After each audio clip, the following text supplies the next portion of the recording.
ನಮಸ್ಕಾರ. ನಮಸ್ಕಾರ sir. Recent ಆಗಿ ಸುಪ್ರೀಂ ಕೋರ್ಟ್ ಅವರು ಈ ವನಶಕ್ತಿ ಜಡ್ಜ್ಮೆಂಟ್ ನ ರೀಕಾಲ್ ಮಾಡಿದ್ದಾರೆ. ಸೊ ನಂಗೆ ಅದ್ರದ್ದು ಏನು, ಯಾಕೆ ರೀಕಾಲ್ ಮಾಡಿದ್ರು ಅನ್ನೋದ್ರ ಬಗ್ಗೆ ಸ್ವಲ್ಪ ಹೇಳ್ತೀರಾ ಸರ್? ಅದನ್ನ 2025 ಮೇ ಅಲ್ಲಿ ಫಸ್ಟ್ ವರ್ಡಿಕ್ಟ್ ಬಿಡ್ತಾರೆ ಸುಪ್ರೀಂ ಕೋರ್ಟ್ ಅವರು. ಸೊ ಇದು Vanashakti versus Union of India.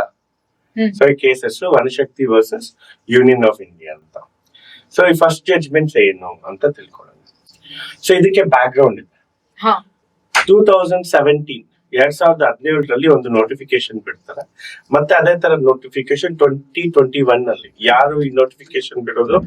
Ministry of environment climate change, environment forest and climate change ಅವರು ಈ ನೋಟಿಫಿಕೇಶನ್ ಬಿಡ್ತಾರೆ. ಈ ನೋಟಿಫಿಕೇಶನ್ ಏನಂದ್ರೆ X facto post environmental clearance ಅಂತ. ಏನಿದು X facto post environmental clearance ಅಂದ್ರೆ, ಇವಾಗ ನಾನೊಂದು ಪ್ರಾಜೆಕ್ಟ್ ಇರುತ್ತೆ, ಆ ಪ್ರಾಜೆಕ್ಟ್ ಶುರು ಮಾಡ್ತೀನಿ, ಅದಾದ್ಮೇಲೆ ನಾನು ಎನ್ವೈರನ್ಮೆಂಟಲ್ ಕ್ಲಿಯರೆನ್ಸ್ ಸರ್ಟಿಫಿಕೇಟ್ ತಗೋಬಹುದು. ಏನಿದು ಒಂದು ಪ್ರಾಜೆಕ್ಟ್ ಇರುತ್ತೆ, ಪ್ರಾಜೆಕ್ಟ್ ನ ಶುರು ಮಾಡ್ತೀನಿ, ಶುರುವಾದ್ಮೇಲೆ ನಾನು ಎನ್ವೈರನ್ಮೆಂಟಲ್ ಕ್ಲಿಯರೆನ್ಸ್ ನ ತಗೋಬಹುದು ಅಂತ. ಇದು ಯಾವ್ದು ನೋಟಿಫಿಕೇಶನ್. ಈ ನೋಟಿಫಿಕೇಶನ್ ನ ಪ್ರಶ್ನೆ ಮಾಡಿ ಕೇಸ್ಗೆ ಹೋಗುತ್ತೆ. ಆ ಕೇಸ್ ಜಡ್ಜ್ಮೆಂಟ್ ಫಸ್ಟ್ ಮೇ 2025 ಅಲ್ಲಿ ಬರುತ್ತೆ. ಏನಂತ, ಈ ಯಾವುದು ನಾವು ಎಕ್ಸ್ ಫ್ಯಾಕ್ಟೋ ಪೋಸ್ಟ್ ಲಾ ಅಥವಾ X facto post environmental clearance ಏನಿದೆ, ಇದು ತಪ್ಪು, ಇದನ್ನ ಕಂಪ್ಲೀಟ್ ಆಗಿ ಬ್ಯಾನ್ ಮಾಡಬೇಕು ಅಂತ ಮೇ ಅಲ್ಲಿ ಇವ್ರು ಏನ್ ಮಾಡ್ತಾರೆ, ಜಡ್ಜ್ಮೆಂಟ್ ಕೊಡ್ತಾರೆ. ಇದು ಸಿಂಗಲ್ ಬೆಂಚ್ ಜಡ್ಜ್. ಓಕೆನಾ? ಇದ್ರ ಜೊತೆಗೆ ಇನ್ನೊಂದು ತಿಳ್ಕೊಳ್ಳೋಣ. ಯಾವಾಗ್ಲೇ ಸುಪ್ರೀಂ ಕೋರ್ಟ್ ಯಾವುದೇ ಒಂದು ಜಡ್ಜ್ಮೆಂಟ್ ಕೊಟ್ಮೇಲೆ ಅದನ್ನ ಮರುಪರಿಶೀಲನೆ ಮಾಡ್ಬೋದು. ಇದನ್ನೇನಂತೀವಿ? Review petition.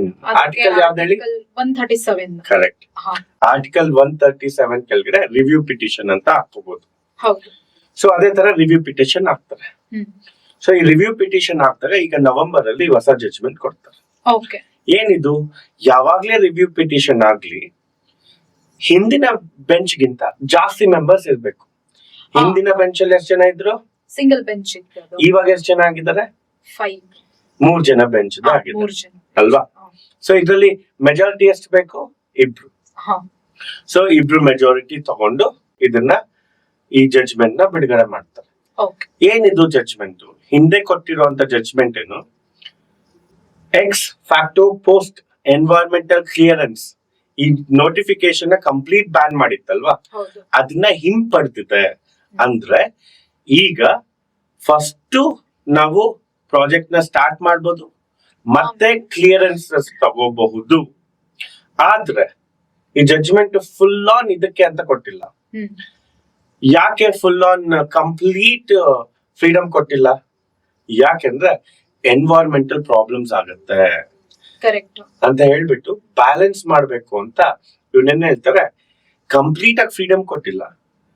ಕೆಲವು ಇಂಪಾರ್ಟೆಂಟ್ ಪ್ರಾಜೆಕ್ಟ್ಸ್ ಗೆ ಈ ತರ ಫಸ್ಟ್ ಪ್ರಾಜೆಕ್ಟ್ಸ್ ನ ನಾವು ಶುರು ಮಾಡ್ಬೋದು, ಮತ್ತೆ ಕ್ಲಿಯರೆನ್ಸ್ ತಗೋಬಹುದು, ಅದ್ರ ಜೊತೆಗೆ ಪೆನಾಲ್ಟೀಸ್ ನ ಕಟ್ಟಬಹುದು ಅಂತ ಈ ಹೊಸ ಜಡ್ಜ್ಮೆಂಟ್ ಬಂದಿದೆ.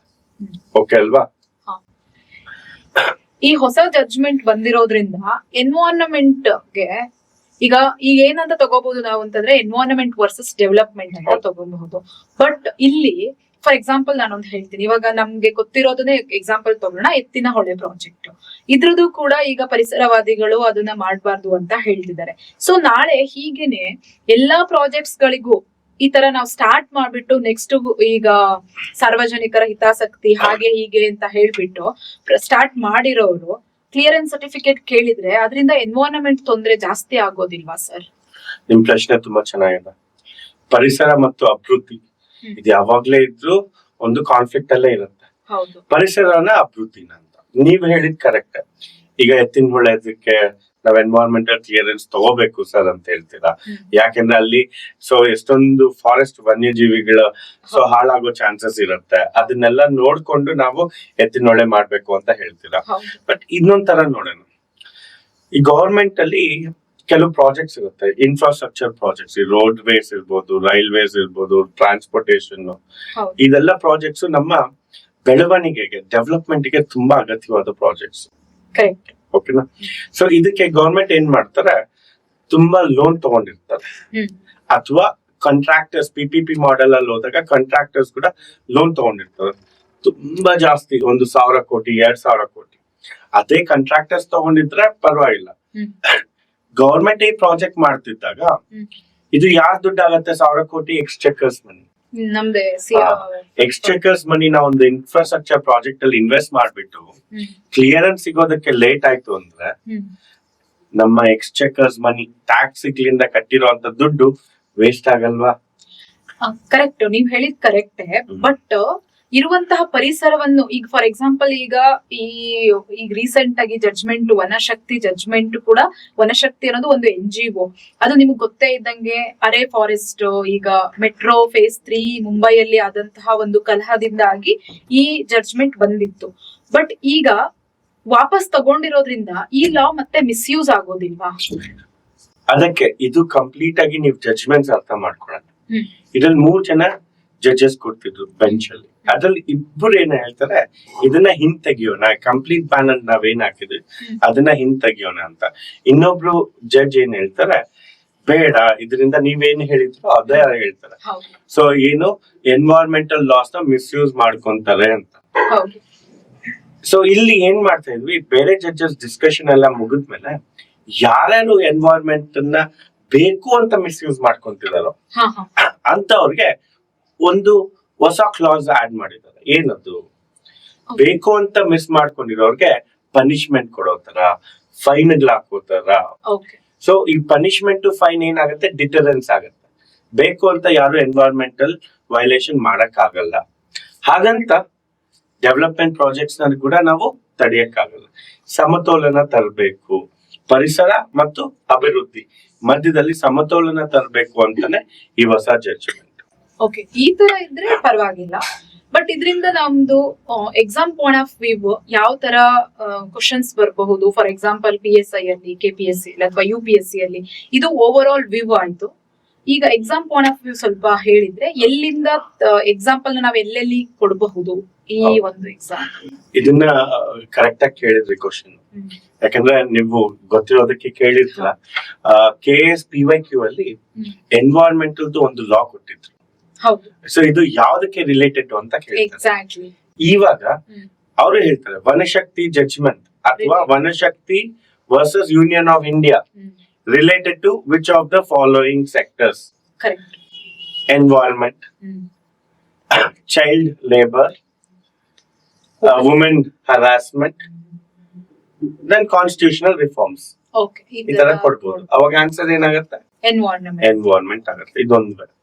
ಎರಡನೇದು, ಇದ್ರಲ್ಲಿ ನಮ್ಗೆ ಸುಪ್ರೀಂ ಕೋರ್ಟ್ ಇನ್ವಾಲ್ವ್ ಆಗಿರೋದಕ್ಕೆ ಆರ್ಟಿಕಲ್ 137 ಬಗ್ಗೆನೂ ಕೇಳ್ಬೋದು. ಯಾಕಂದ್ರೆ ಇದು ರಿವ್ಯೂ ಪಿಟಿಷನ್ ಆಯ್ತು. ಸೊ ಸುಪ್ರೀಂ ಕೋರ್ಟ್ ನ ರಿವ್ಯೂ ಪಿಟಿಷನ್ ಅಧಿಕಾರ ಯಾವ ಒಂದು ಆರ್ಟಿಕಲ್ ಅಲ್ಲಿ, ಯಾವ್ದ್ರಲ್ಲಿ? ಆರ್ಟಿಕಲ್ 137. ಸೊ ಈ ತರನೇ ಪ್ರಶ್ನೆ ಕೇಳ್ಬೋದು. ಮತ್ತೆ ಅವರು ಮೇನ್ಸ್ ಅಲ್ಲೂ ಕೂಡ ಯೂಸ್ ಮಾಡ್ಕೋಬಹುದು.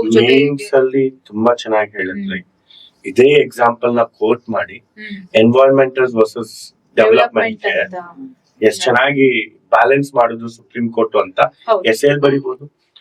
PSI students SAL ಬರಿಬಹುದು, KS students SAL ಬರಿಬಹುದು ಅಲ್ವಾ? ಮತ್ತೆ ಮೇನ್ಸ್ ಅಲ್ಲಿ ಹೇಗಿದ್ರು ಗೊತ್ತಿರೋ ತರ ಪಾಲಿಟಿ ಇದೆ, ಎಕನಾಮಿ ಇದೆ, ಮತ್ತೆ ಎನ್ವೈರನ್ಮೆಂಟ್. ಈ ಎಲ್ಲದಕ್ಕೂ ಈ ಒಂದು ಟಾಪಿಕ್ ಇಂಪಾರ್ಟೆಂಟ್ ಆಗ್ತಾ ಹೋಗುತ್ತೆ. Thank you so much sir, ತುಂಬಾ ಮಾಹಿತಿ ನೀಡಿದ್ದೀರಾ.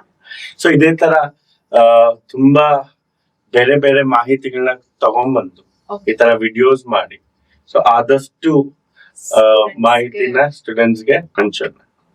Thank you so much. Thank you ma'am.